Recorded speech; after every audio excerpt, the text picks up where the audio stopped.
So here's one thing that I do. I'll go buy chicken in bulk, buy a whole bunch of it wholesale if I can, get 20 pounds or so. Wrap them all up individually, wrap them in saran wrap, wrap them in foil, throw them in the freezer. Then I got 1 to as many breasts as I want to take out at one time. And makes it pretty easy and convenient, so you don't have to leave it in the fridge, have to take a chance on going bad, or it's nice and convenient. So it's a good way to do it. I do it every single time. So here's what I got. Usually what I'll do, I'll throw those 2 foil wrapped chicken breasts into a pan or anything in the sink. Let the water run about like that. Just a little more than a drizzle. Any sort of movement's gonna keep it defrosting. Quickest way to defrost anything. Definitely don't throw it in the microwave. Excuse me. And even hot water, it works better than that. So let's get the convection going in the water, let it defrost.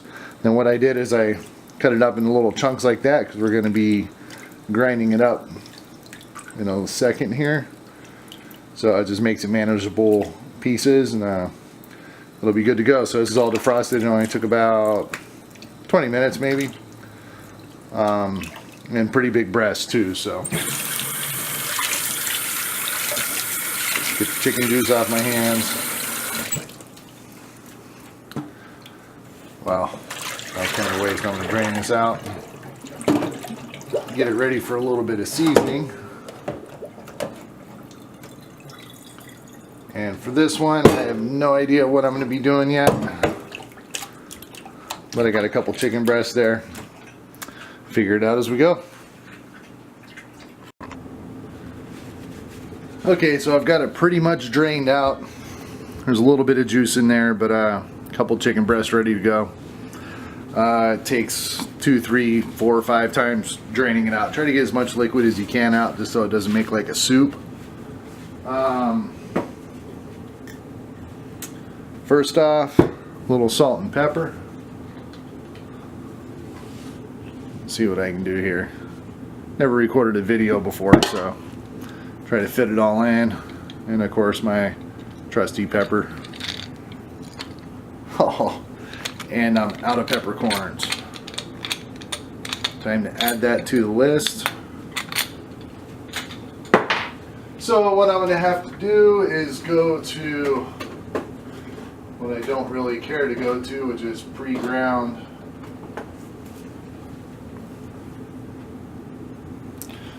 kind of blah. Yeah, anyway, just some generic ground pepper. It'll work. Not my favorite, but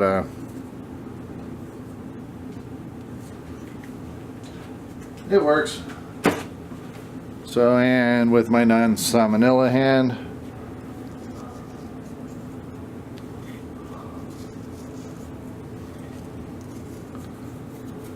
I like a bit of salt on my chicken. So that's good to go. And let's see here.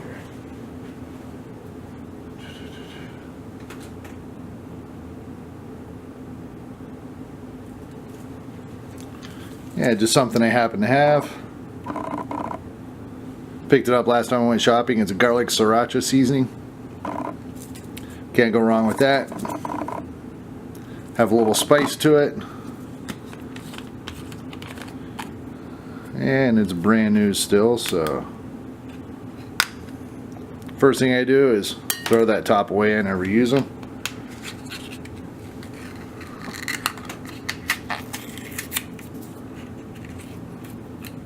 I always guess on any ingredient that I put in.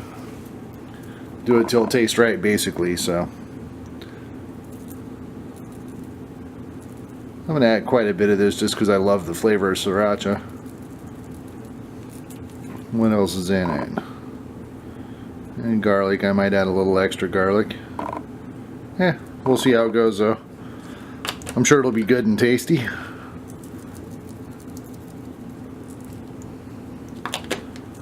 I don't know, a tablespoon, 2 tablespoons maybe.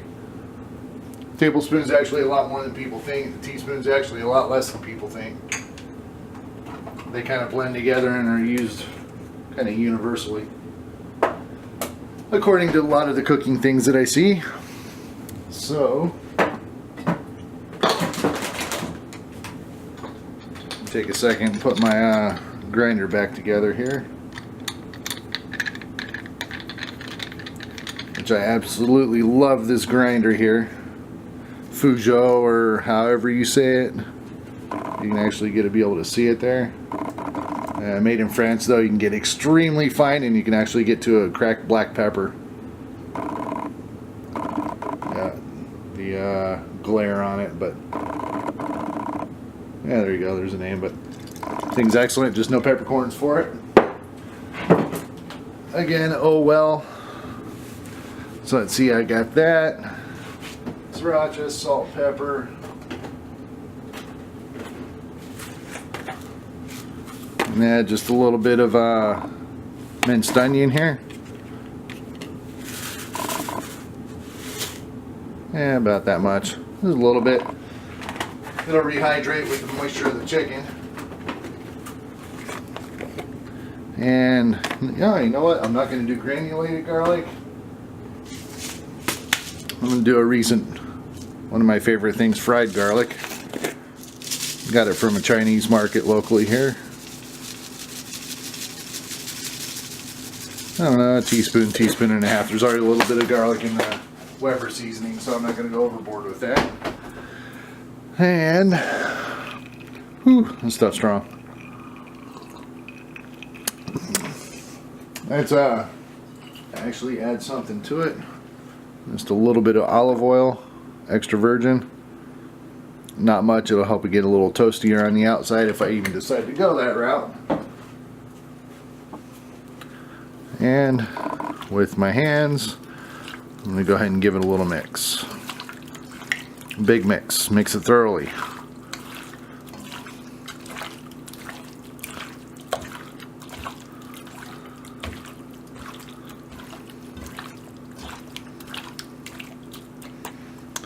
Alright, give my hands a rinse here.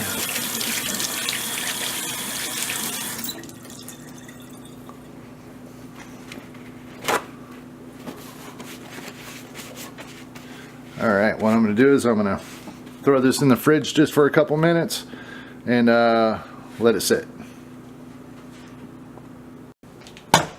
Bacon. I've got some bacon and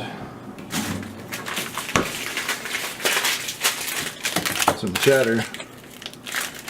Little freezer burn, don't know if I'll use that.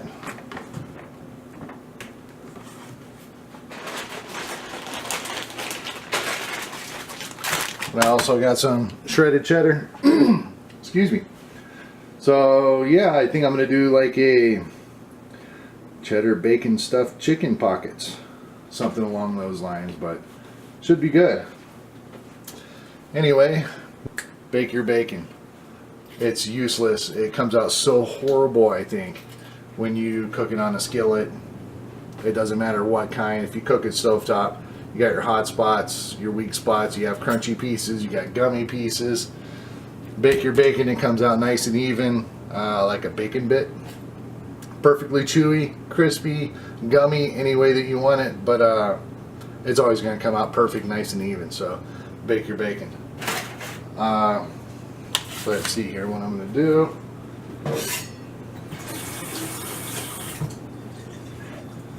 This is the knife that I use to cut the chicken. I just rinsed it off.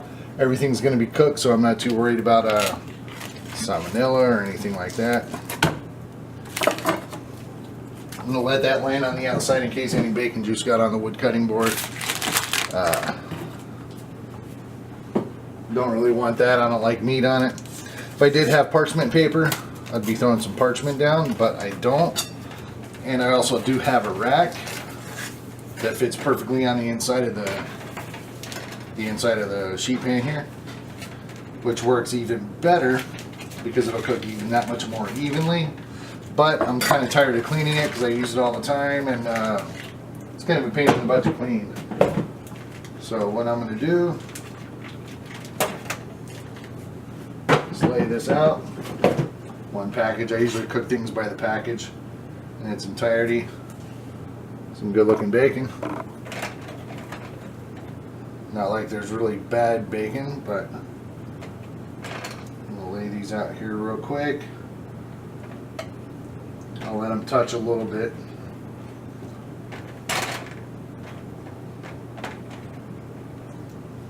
Anyway, my oven's warming up, so let me get rid of that. Probably move it over here, see it a little bit better. Yeah, if they're touching a little bit, it's okay. They're gonna shrink, so I'm not too worried about that. Seems like a small pound of bacon, actually. It's thick cut, but still not too many pieces.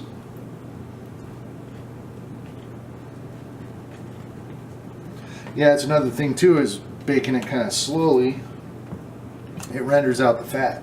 So yeah, it's going to be sitting in the fat, but you won't have gummy fat. It's going to be nice, crispy, edible, and palatable. So so much better bacon. Just saying.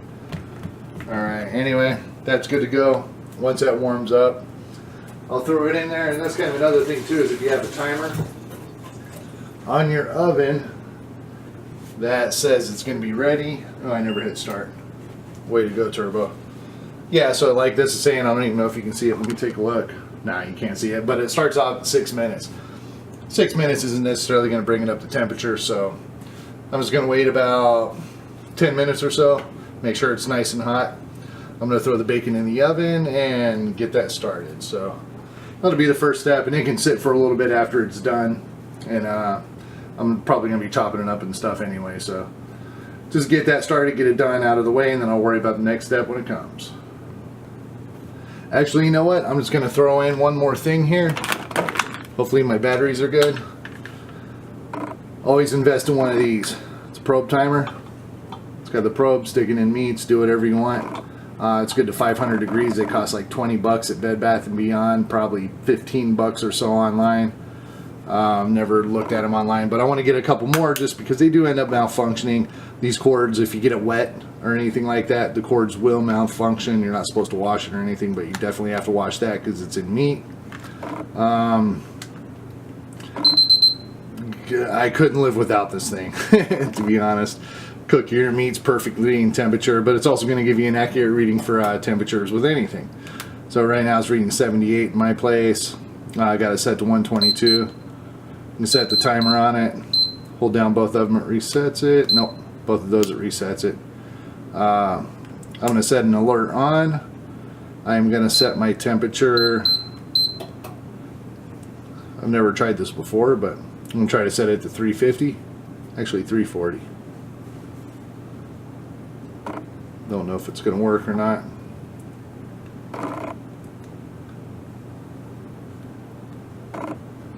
Up to 200. It's for meat temperatures, not really oven temperatures, but I'm going to see if it'll work. Don't even know if you can see that right. Try to get the glares off of there. So I'm at 270. I'm just holding the up button until it tries to get up to 350. 300. Hey, it might work. After all, what do you know?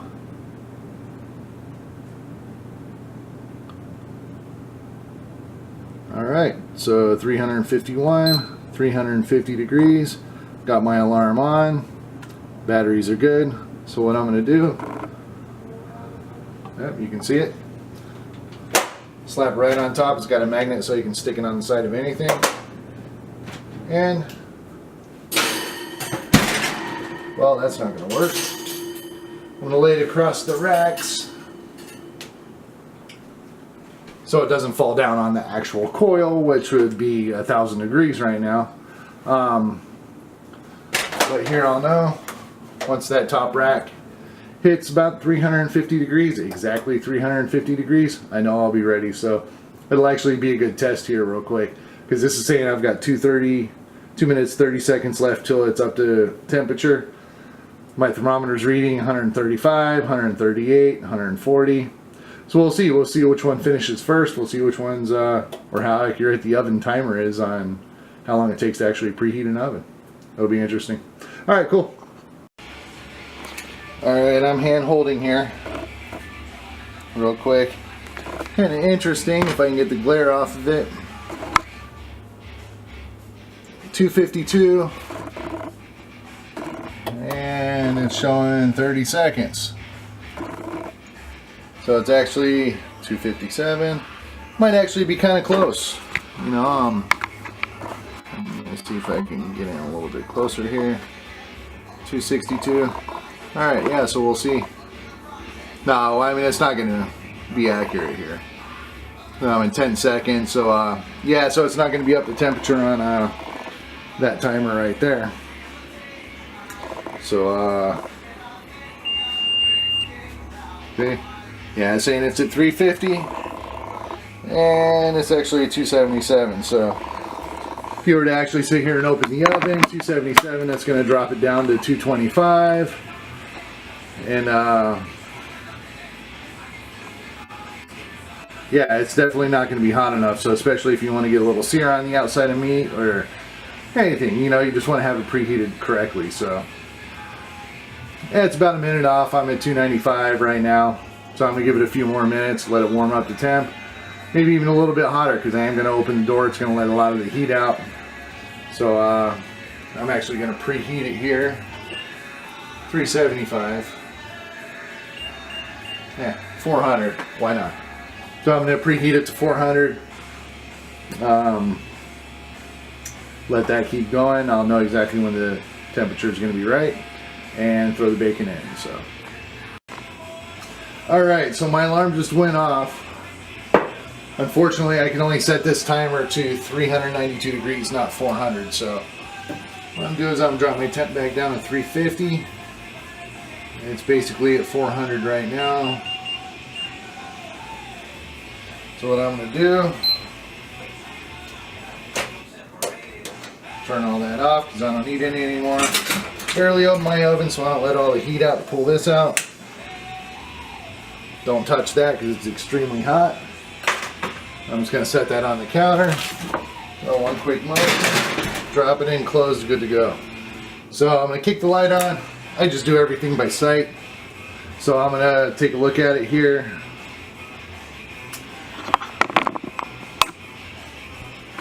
With the oven on. And oh, bacon, bacon. One of the best things in the world. So yeah, I'm just going to keep an eye on that. And once it's done, I'll go ahead and pull it out. Alright, nothing like the smell of bacon cooking in the afternoon, huh? Alright, you know what? I'm going to pull this off. See if I can still keep a decent video quality, but open this up.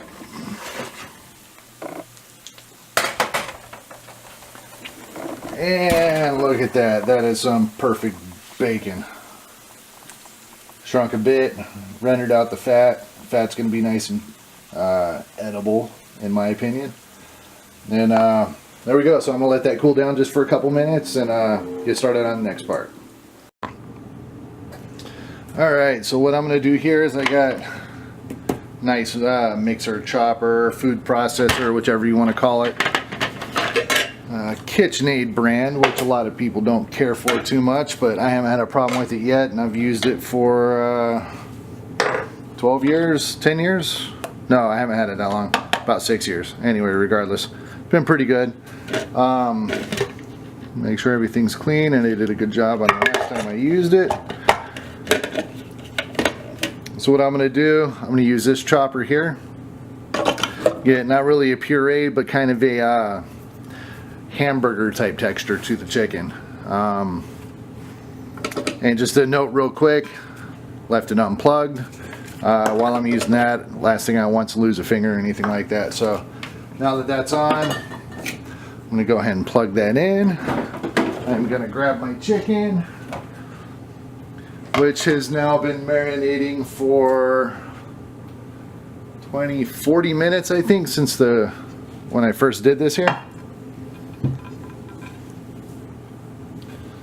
So it's got a little flavor infused into it. And should be good to go. So here I got my chicken mixer, a plate to put everything on after it's mixed. I'm just going to go ahead and dump it. So we'll get started on that. Rinse my hands a little bit. And I'm just going to throw a few pieces in here. This is probably going to get obnoxiously loud as I use it. Hopefully it doesn't become too annoying, but we'll see. Like I said, it's my first time doing a video, so I'm just going to pulse it a few times.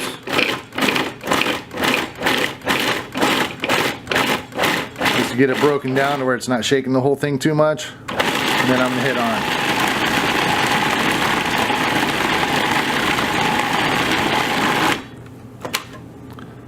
That looks about right. Yeah, I'll show you if you can see. So it's got some chunks to it. I don't know, the size of a couple BBs. You know, so it's kind of like a coarse ground hamburger. So that's about what I'm looking for.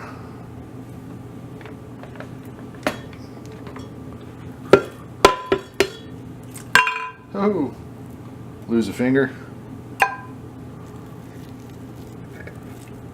I use my hands for about everything. I wash them all the time, but nothing beats using your hands for doing exactly what you want. So, and then it's kind of ironic because I was just talking about having it unplugged while I put that in, but hey, you know, I'm gonna live on the edge here. So there we go. Get a little more. I think it's all gonna fit. And hey, why not? I'm gonna put some of the juice in there, clean this all out, get the garlic, all the seasoning. So we're done with that.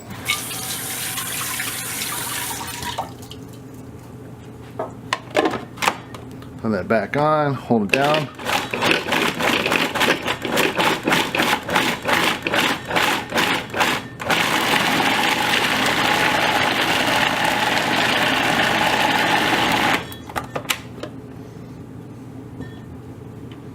Yeah, a little chunk right there, but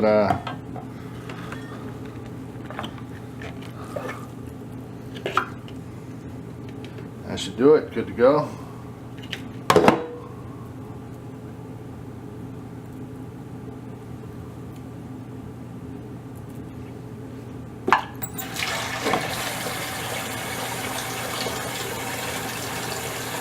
Get all the good stuff out of there. You could use a spatula for this as well, but not me. Pretty much nice and clean. Get it rinsed off a little bit so it doesn't harden any time I got to clean it.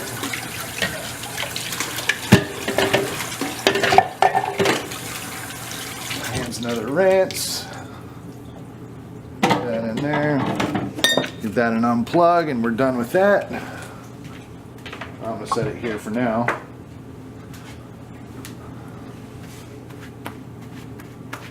Alright, so there we go. Now what I'm going to do is I have another sheet. I thought I did. Where'd it go? Hey, you know what? We can use the bacon one. Okay, I'm going to go ahead and switch camera views here. Got my chicken ground up ready to go. And I'm going to switch over. Okay, so... Ooh, sorry. Go ahead and grab another plate. A fork works pretty good for this. I'm just going to scoop up my bacon. Oh, yeah.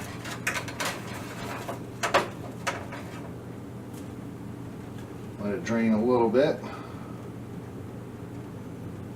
Actually, you know what? I'm going to go ahead and put it on a paper towel. Or 2 paper towels for that matter. Soak up a little bit of the grease. Because I'm going to cut it on there. I don't want that much fat soaking into my wood board. So with that said, Bacon, bacon, baby.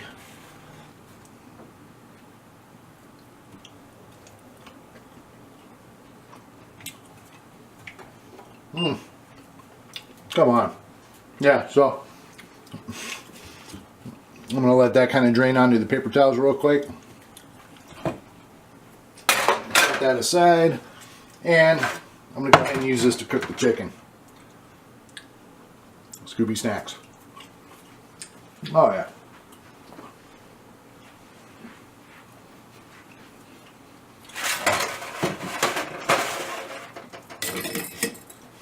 You got the bacon fat, might as well use it, right?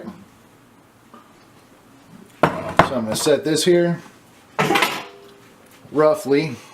I'm going to kind of flatten it out. I'm going to divide it into two sections. One for the bottom, one for the top. I'm going to make the top just a little tiny bit bigger because it's going to wrap around and be the sides and the forming of it as well.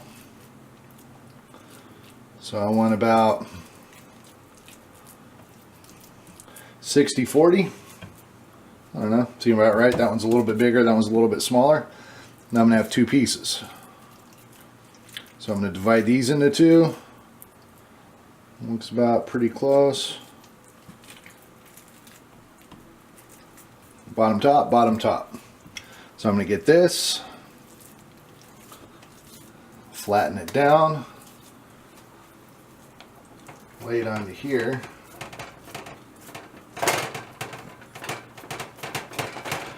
And I don't know if I'll do a hot pocket shape or square. You know, you can pretty much do it any way. Actually, I'm going to use a clean knuckle. Turn that back on. I shouldn't have turned it off. But it's all lubricated, so it's not going to stick at this point with the bacon fat. It shouldn't. Maybe some of the fun on the pan here might cause a little bit of problem, but hey, that's what spatulas are for. So if I got to do that, I'll do that. So I'm just going to spread this out, I don't know, 1/4 of an inch or so. Try not to get any holes going through the bottom of it, otherwise the cheese and all the good stuff will leak.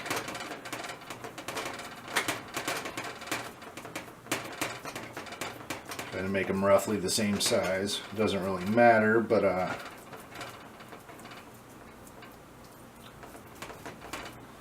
it's nice and smooth. One's going to be a little bigger than the other. But actually, one thing that I forgot that I'm going to have to do really quick. Sorry, I'm not on camera right now, but rinsing off my knife. Still possibly a little bit of raw chicken on it, but it's all getting cooked, so it's all good. So, time for bacon. Ooh, getting all sloppy here. So I'm going to chop this up fairly fine. One way I like doing it is try to line them all up. Basically, at least. I'm just going to cut little strips, almost a julienne. Ah. Last piece was pure bacon fat and it's delicious.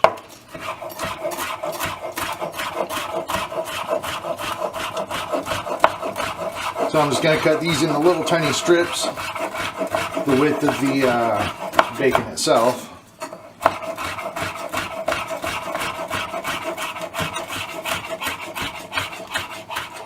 And you know what? Just, I'm left-handed, sorry about that. 2 or 3 passes just to get,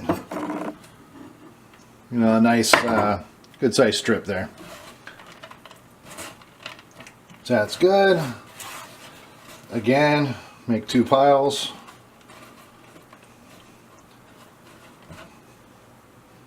There we go. And get some cheese.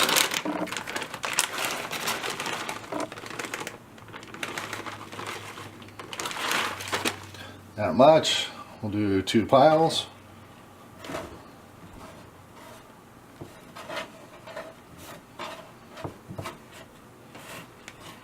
and just give it a mix.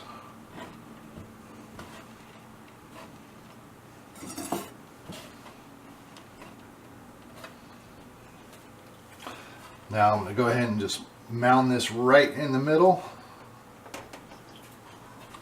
Mound this one right in the middle. Now I'm going to leave about a 1/4 inch or a 1/2 inch or so kind of around it, because that's where I'm going to bind the chicken together.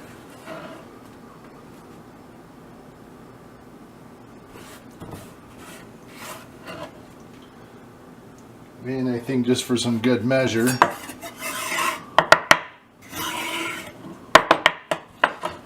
I'm going to add a little bit of extra cheese.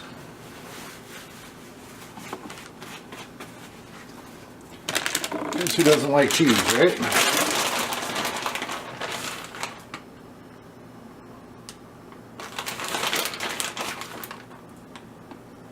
Well, now that I'm thinking about it, I might add some at the very end too, just to put it on top.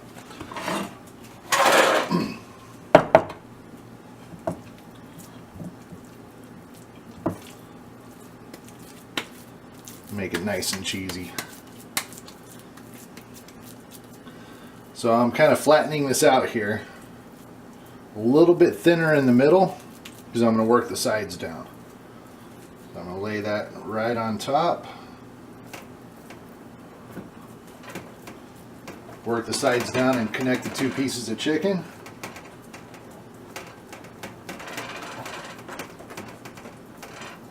Make sure there's no holes. Make it nice and smooth. It's a hell of a hot pocket, right?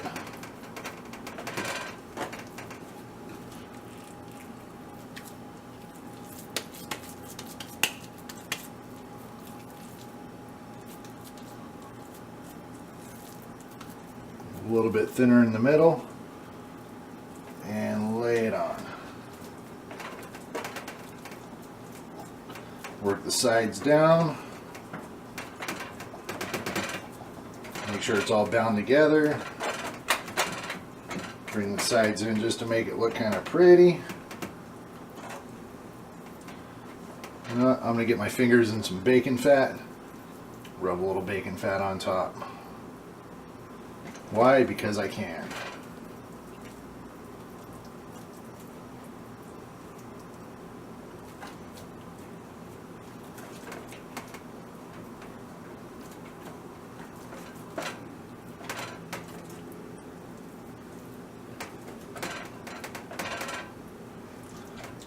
Now this one's a little bit taller. I'm just going to smash it down a little bit, try to make them both the equal thickness, because I want them to cook evenly. And I want them to both be done at the same time. A little Scooby of bacon there. I'd love to eat it, but it's got raw chicken on it, so I can't. Alright, we're good for the oven. Actually, you know what? This stuff's too good to let go to waste, right?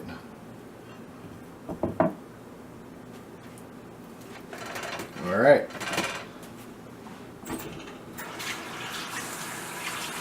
Give my hands a little wash here real quick.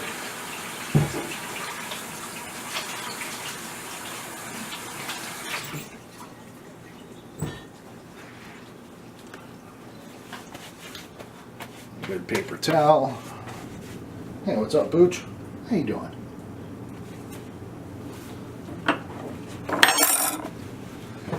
Go ahead and dispose of all of those because we're good to go. This is already going to be up to temp. So now I'm going to get my trusty here. Alerts on, power on.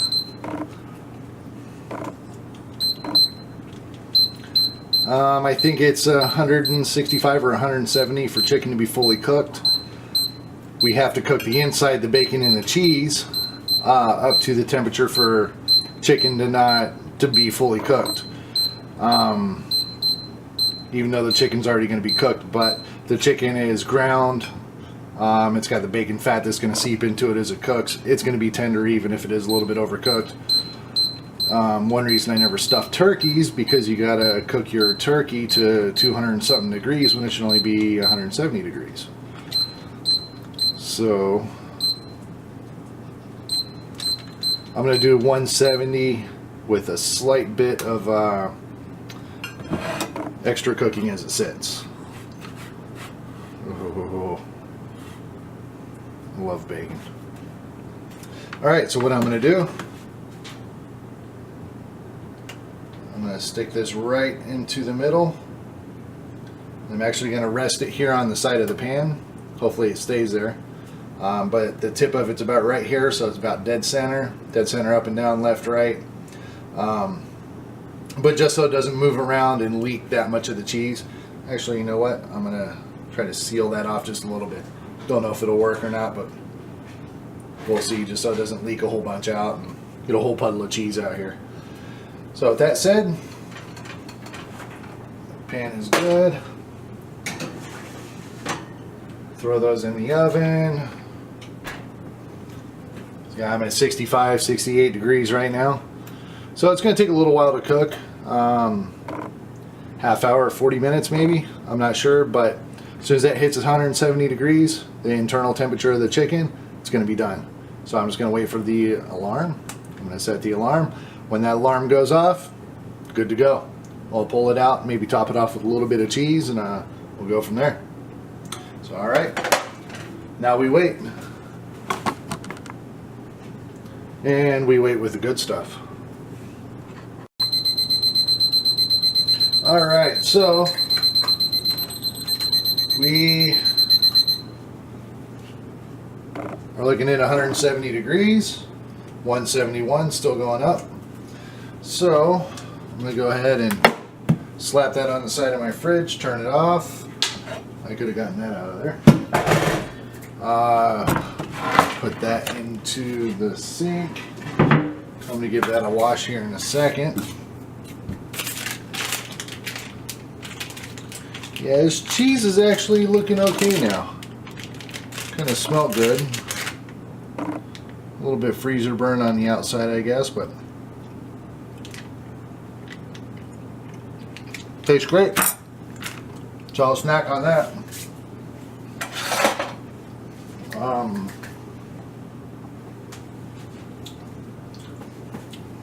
Always use some sort of protection there. Bring it out because it's going to be hot. Alright, so nothing leaked on the outside of it, nothing leaked through the top, bottom, sides. Success. I think patching that up right there did a good job. Though, I think whenever I pull it out, I'm going to get a little cheese leaking. So I'm going to leave it in there for now. I'm just going to top it off with a little cheese.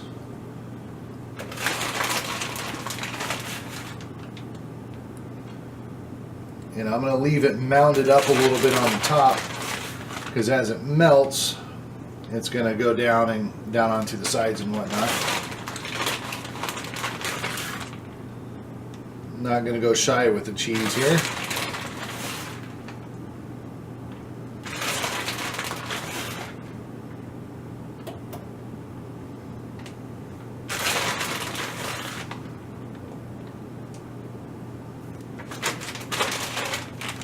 Alright, I'm going to go ahead and kick this up. Actually, you know what? I'm just going to do a broil. Get the heat on the top so it's going to melt the cheese down. I'm not worried about cooking it anymore necessarily, just making it nice and cheesy on the top. So I'm still going to leave that in even though it's not going to be connected. And I'm going to drop this back in on the same shelf. Melt the cheese down. It's just going to take a couple minutes and we'll be good to go. I'm going to clean this off. I'm going to put it onto there. And heck, I'm going to have some cheese. Okay, so it's only been a minute, maybe 2 minutes or so on a broil. And I'm going to turn the oven off. Grab this. And that is it. So I'm still going to leave that in for a couple minutes, let the cheese sit inside a little bit. Not a whole lot of cheese on the inside, but I still don't want it just oozing out. even bacon fat, bacon juice, any of it. I'm just going to go ahead and let it sit for about 5 minutes or so. And I don't like really hot food anyway. I'm kind of weird with that. I'd rather be just warm to hot. So I'm going to let it sit for a couple minutes and go ahead and almost call it dinner time, right? All right. So yeah, while I wait, I'm going to have a little vegetable with it. It gave me a second to clean off my board. I am going to throw a little broccoli in a pan here. Just to have something to eat with it so it's not just the chicken for food. I'm not big on starches, so when I cook for myself or anything, I don't have to have a potato or a pasta or something like that. It doesn't really matter to me. I know protocol to restaurants, you have a veg, a starch, and a protein, but yeah, I'm just cooking for myself. That'll be for tomorrow, or maybe at midnight tonight, I don't know. And then I'm going to have probably one now, but I mean, you can see it's easily the size of my hand. I'm 6 foot tall, so, you know, I mean, they're big, so it's going to be a good, healthy, hearty meal. Not healthy at all. I meant to say hearty. But, yeah, anyway, I'm going to go ahead and get this going. I'm going to kick it on high for right now. Add a little salt to it. Love my salt. I use sea salt if I can. It's not kosher salt, but iodized salt, never cared for it. I always thought it tasted funny. The thing that got me is actually doing a side-by-side between 5 or 6 different salts to see actually what each one tastes like, and you might be amazed. Try it sometime. If you got a couple different types of salt, you know, give it a shot. Just taste them. I found that I really like kosher salt, and I really like sea salt. Just usually the basic, plain sea salt that you get anywhere. I'm going to break off a couple little dabs of butter here. I'd rather do a few thin ones than one big chunk. It melts a little bit faster. And I do not have a proper size lid.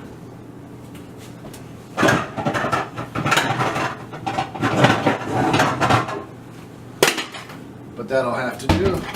Oh wow, nice, it fits. It's for a complete different pan set. Didn't realize that, but yeah, it's funny. You know, a lot of people spend a lot of money on cookware, and I actually did too. I spent quite a bit. It's still hot. But some of my best pans are cheap ones. That's an aluminum one, just like the restaurants use. Restaurants use aluminum. It's the best heat conductor. It heats up the fastest. Outside of gold, and I think it's even faster than copper. You know, and a nice copper set of cookware, you're going to spend major money. $4 at a restaurant supply place. So, you know, I mean, a lot of people may not like aluminum necessarily, but it doesn't really bother me. I mean, my restaurant experience, that's all I used. For the most part, there were a couple of situations where we used copper, stainless, non-stick, and things like that. But, you know, pretty much everything. You know, I ran a saute station most of my time in restaurants, and it was all aluminum, and it works very well. So, yeah, anyway, just a little, add something there. Yeah, $4. Can't beat it, really. I mean, you can get a whole set for dirt cheap if you really wanted. And it works great. So, I'm going to go ahead and let that cook. Actually going to add a little bit of pepper to it. And hey, you know what? A little bit of garlic.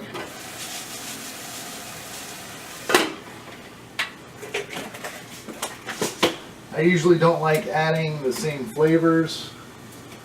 Oh, here we go. You know, for like a side dish and a main course, I usually try to get contrasting flavors a little bit just so you can still taste it and everything doesn't taste the same. But I'm just throwing that together last second there, just to have something else. So I actually have it on high just to get it going, so I need to pay attention to it. Otherwise I'll have burnt broccoli. Which, burnt broccoli is actually pretty good if it's done right. I learned that many moons ago as well, so. Take that down to about 3. A little bit of butter on my spatula. And that should be good to go while that's setting. Actually, since I've got it right here and I'm thinking about it, I'm going to go ahead and pull this out and see what happens. Nada. Almost makes me wonder if it's going to be a little bit dry in the middle, but we'll see when we cut it open. I definitely wanted to add some cheese on the top because of that, but not going to be dry by any means, but just not oozing with cheese from the inside. It's going to be mostly bacon. So I'll go ahead and get back whenever this finishes up, get a couple things away, wash up a little bit, clean up, straighten up, get it all ready for food. Okay, so the broccoli's almost done. It was frozen. I'm not going to cook the living heck out of it. I'm just going to basically warm it up. The more you cook it, the more it all falls apart because it is frozen and it denatures proteins and all that good stuff. So anyway, same with the canned stuff. If I ever use canned corn or peas or something like that, just bring it up to where it's warm enough to eat, and that is it. I don't cook it. So I just washed that, but you know what? I'll use it anyway. So I have a clean knife now. A little wet, but still clean. And the one thing using the bacon fat on here was it was already lubricated on the bottom. I should just be able to move it. See? Doesn't stick at all. Doesn't stick at all. So good to go on that. I'm just going to grab my knife. Bring that over there. I'm going to have to wash my board again because I just put bacon fat on it. But let's see here.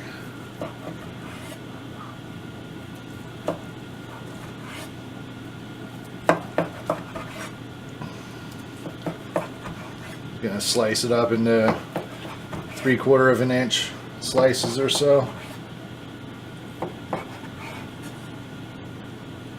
That's the end of it. Looks good. Alright, tastes good. Oh.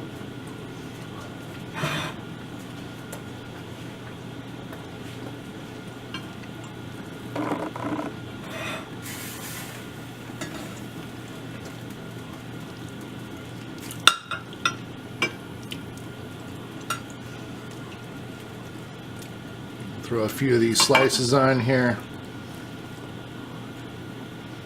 Try to get it to where it's facing the camera so you can see it. Now, I'm not here to make it look completely pretty and presentation and all that, but Scooby snacks. Chicken's still not too dry, but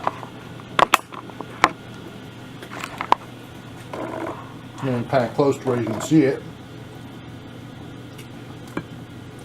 Stuffed nicely. Excuse me, eating. Yeah, plenty of bacon. All the bacon held together. Still got some cheese in there. So that's going to be good. Good stuff, good stuff. So now with that, take my broccoli off. Just add a little bit of green here so I got something else to eat. And yes, that is a meal. Get a little different angle on it so you can see how it comes out in the middle. Looks great. You could do a presentation with it. And dang, I must say it tastes pretty good too. Even just with no bacon and cheese on it. Just the chicken itself with that Siriacha seasoning is delicious. I shouldn't be eating and talking, but I can definitely taste the bacon from putting it on top of all the chicken and cooking underneath the chicken. It is absorbed into the chicken. Excuse me. So that is it. I'm gonna go eat. Hope you enjoyed.